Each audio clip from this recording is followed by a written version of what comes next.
During sa Bagyong Udit mga idol, talagang yung mga tao dito sa amin, sa bayan namin at dito hindi lang sa barangay, sa buong probinsya.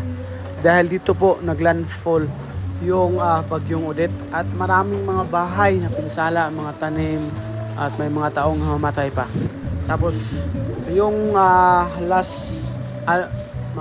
last 3 weeks yung sa Bagyong Tino ay nangyari na naman ang Bagyong Tino. At hindi namin inasahan na talagang napakalaki po ng baha. Dito, itong bahay ko dito ay talagang namang napakalaki ng tubig dito. At ito nga yung bahay ko, talagang tinalian ko po ng mga tali dahil ay takot po ako maging tulad sa panahon ng Udit.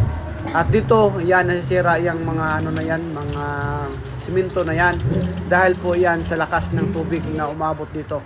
Kaya ngayon, pag tagulan, talaga nakahanda po kami. Nakahiga, natutulog lang dito. Kung wari, parang tulog, pero hindi naman tulog yan. Kaya dito mga idol, talagang yung sa panahon ng Bagyong Tino, napakalakas yung baha. At saludo ako sa barakong motor na to.